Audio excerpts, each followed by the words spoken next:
First song చూడగానే నాకు వచ్చిన డౌట్ ఏంటంటే ఇంతకీ ఈయన ప్రేమ ఫలించిందా లేదా అని కొంచెం అది చెప్పేయండి, తర్వాత మనం ఇంటర్వ్యూలోకి వెళ్దాం. ఫలించింది. అవునా? ఓకే. మ్యారేజ్ ఎప్పుడు? మ్యారేజ్ అయిపోయింది, చిన్న బాబు కూడా 2 months బాబుకి. ఓకే. అంత అయిన తర్వాత సక్సెస్ అయ్యాక అప్పుడు సాంగ్ తీశారు. Wow, great. 12 years love story అని విన్నాను, నిజమా? 12 years? 12 years. ఓకే. అంటే ఎప్పుడు స్టార్ట్ అయింది? 2013లో అట్లా స్టార్ట్ అయింది. 13లో స్టార్ట్ అయింది. మీరు ఇప్పుడు కువైట్ బయట కంట్రీకి వెళ్ళారని విన్నాను, అరబీ కంట్రీ. అవును. అది ఎప్పుడు వెళ్ళారు? 2015లో ఎండ్లో. ఓకే. ఎన్ని ఇయర్స్ చేశారు అక్కడ? Almost 10 years. 2024 లాస్ట్లో వచ్చాను. నిజంగా ఆ 10 years వరకు మధ్యలో రాలేదా? మధ్యలో వన్ టైం వచ్చాను మ్యారేజ్ కోసం అని. ఓకే. మ్యారేజ్ చేసుకొని మళ్ళీ వెళ్ళిపోయాను. అంటే ఇప్పుడు నాకు అర్థం కాలేదు, ఎందుకు ఒప్పుకోలేదు వాళ్ళ ఇంట్లో? అంటే ప్రతి ఒక్క ఫాదర్కి 1 daughter అన్నట్టు. సో వాళ్ళ డాడీకి కూడా ఒక ఫీల్ ఉంటుంది కదా, మంచి. వాళ్ళ డాడీనా వాళ్ళ అన్నయ్య ఎక్కువ? డాడీకి ఏంటంటే అంత దూరం ఎందుకు ఇవ్వడం, ఒకటే బిడ్డ, సో అంత దూరం ఎందుకు ఇవ్వాలి అని చెప్పి ఇంట్రెస్ట్ లేకుండే అన్నట్టు. ఓకే. అప్పుడు అంటే మీ ఊర్లో కొంచెం క్యాస్ట్ ఫీలింగ్ అవి కూడా ఏమన్నా ఉంటాయా? అంత ఇప్పుడు అంత లేవు. సొంత మరదలు అయితే మీకు? సొంత మరదలు అంటే అట్లా రిలేటివ్స్, అట్లా దూరం రిలేటివ్స్. సాంగ్ లో ఉన్న అమ్మాయి ఒకటి కాదు కదా? లేదు, సోని వైష్ణవి అమ్మాయి యాక్టర్. ఇప్పుడు ఒరిజినల్ ఇందులో సీనయ్య అన్నప్పుడు అక్కడ ఆ అమ్మాయి యాక్చువల్లీ తను ఆ టైంలో ప్రెగ్నెంట్ అన్నట్టు. ఇంకోటి అమ్మాయినే పెట్టాలి నిజానికి, అమ్మాయి కూడా ఫోటోజెనిక్ ఫేస్ మా వైఫ్ కూడా, సో అమ్మాయినే పెట్టాలి. లక్ష్మణ్ అన్న కూడా మా వైఫ్ తోనే చెయ్యాలని. ఓకే. కానీ తనకు కొంచెం ఇంట్రెస్ట్ లేదు అన్నట్టు, స్క్రీన్ మీదకి రావడం ఒకటి ఇంట్రెస్ట్ లేదు, దానికి తోడు ప్రెగ్నెంట్ అయింది. మీకు అనిపించిందా ఒకవేళ మీ వైఫే ఆ సాంగ్ లో యాక్ట్ చేసి ఉంటే ఇంకా వైరల్ అయ్యేదేమో? బాగుంటుండే అనిపించింది నాకు. ఎందుకంటే నాకు మైనస్ ఏంటంటే తనకి యాక్టింగ్ రాకపోవడం. ఓకే. యాక్టింగ్ ఏముంది, మీకు వచ్చి కదా, మీరు నేర్పించేస్తే ఎంత నేర్చుకుంటారు. చెప్పాను చాలా సార్లు, తన మీద ఇష్టంతో మీరు బయటకు వెళ్ళి 10 years అక్కడ అంత కష్టాలు పడి వచ్చి చేసుకున్నప్పుడు తను మీకోసం యాక్టింగ్ చేయలేదా? చేస్తా అంటే ప్రెగ్నెంట్ అయి ఉండే, అందుకని. ఓకే. ఓకే. చేయలేక. ఎక్స్పెక్ట్ చేశారా ఇంత హిట్ అవుతుంది సాంగ్ అని? నాకంటే ఎక్కువ లక్ష్మణ్ అన్న ఎక్స్పెక్ట్ చేసిండు అన్నట్టు. అంటే సీనయ్య సాంగ్ పక్కా వైరల్ అవుతుంది అని చెప్పి.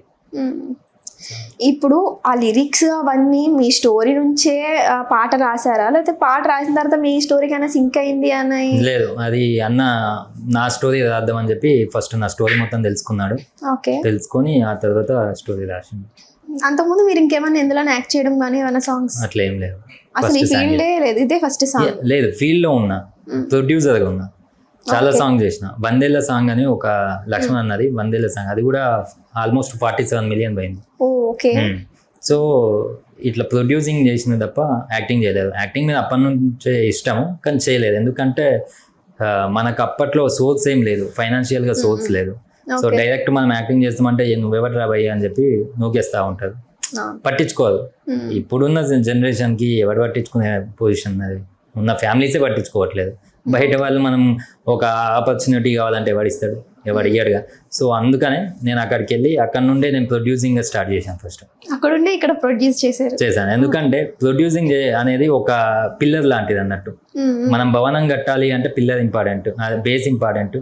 సో బేస్ అనేది ప్రొడ్యూసర్. సో నేను ప్రొడ్యూసర్ అయింది అనుకోండి, యాక్టర్గా నాకు సులువుగా నేను యాక్టింగ్ చేసుకోవడానికి ఉంటుంది.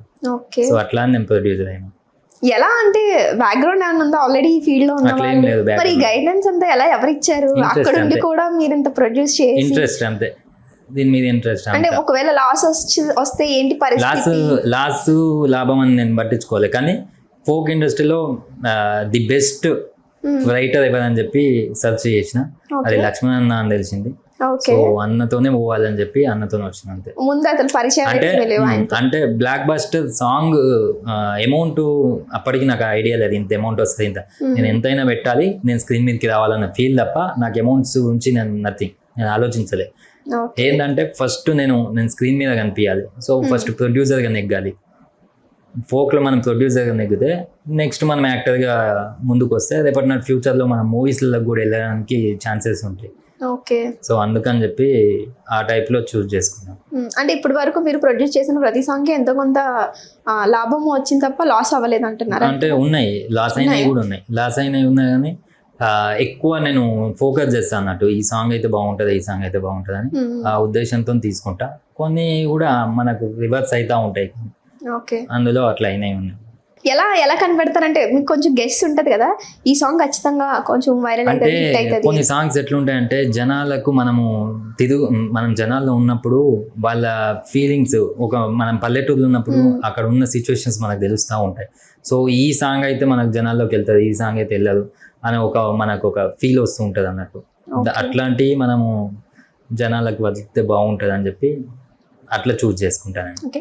అంటే ఇప్పుడు మీరు పర్సనల్గా గల్ఫ్ వెళ్ళి అక్కడ ఏంటి ఎలా ఉంటాయి కష్టాలు అనేది అన్ని చూసారు కాబట్టి వాళ్ళకి ఖచ్చితంగా టచ్ అవుతుంది అని చెప్పేసి దీన్ని ఇలా తీసుకున్నారా ఈ సీనయ్య?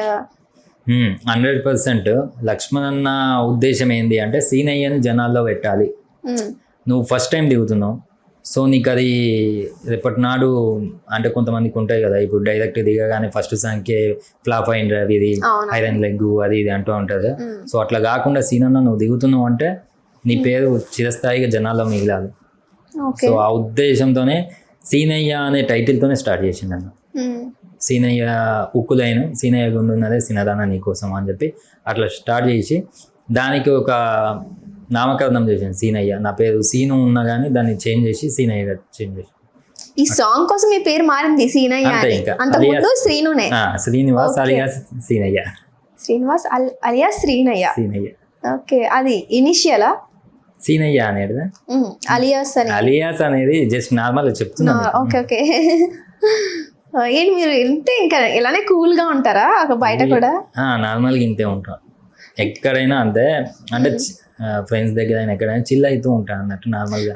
అర్థమైంది. ఇప్పుడు జనరల్ గా అందరూ కువైట్కి ఇలా బయట కంట్రీకి వెళ్ళారంటే వాళ్ళ కష్టాలు ఏంటో చెప్తారు తప్ప అక్కడ ఎలా బాధలు పడాలి, భాష రాకపోతే కొన్ని రోజుల వరకు చాలా ఇబ్బంది పడాలి, ఇలా నిజమేనా? చదువుకోని వాళ్ళు కూడా వెళ్ళి ఒక 2 months లో సెట్ అయిపోయి మంచిగా వర్క్ చేసుకుంటారు అక్కడ. ఏంటంటే అక్కడ ఎంత కష్టం ఉన్నా పైసా పెద్దది అన్నట్టు. పైసా ఇప్పుడు మనం ఇక్కడ ఎంత గొడ్డోళ్ళ కష్టపడ్డా 10,000 వస్తాయి, 10 నుంచి 15,000 వస్తాయి అనుకోండి. ఆ 10,000 అక్కడ రెట్టింపు అవుతుంది అన్నట్టు, 20,000 30,000 అవుతుంది అన్నట్టు. ఈ కష్టమే అక్కడ ఇప్పుడు ఇక్కడ ఉన్న సిచ్యువేషన్ ఏంటంటే ఇక్కడ ఆ 10,000 మనకు ఫ్రెండ్స్ కలిస్తే తాగడము లేకుంటే అదో ఇదో ఏదో ఒకటి అయిపోతూ ఉంటాయి అన్నట్టు. అక్కడ ఉంటే అవి ఏంటంటే అవి పోగు చేసుకోవడానికి ఉంటాయి అన్నట్టు అక్కడ. అది ప్లస్ అన్నట్టు అక్కడ. సో అందుకనే చాలా మంది ఏంటంటే వెళ్ళిన 2 yearsకే వచ్చేయాలనే ఫీల్తోనే ఉంటారు, వెళ్ళిన 20 years దాకా రాదు. నా సిచ్యువేషన్ కూడా అంతే. 2 yearsలో వచ్చేద్దాం అనుకున్నా, 10 years అక్కడే ఉండిపోయినా. ఆ 10 years ఎట్లా గడిచిపోయినా కూడా నాకు తెలియదు.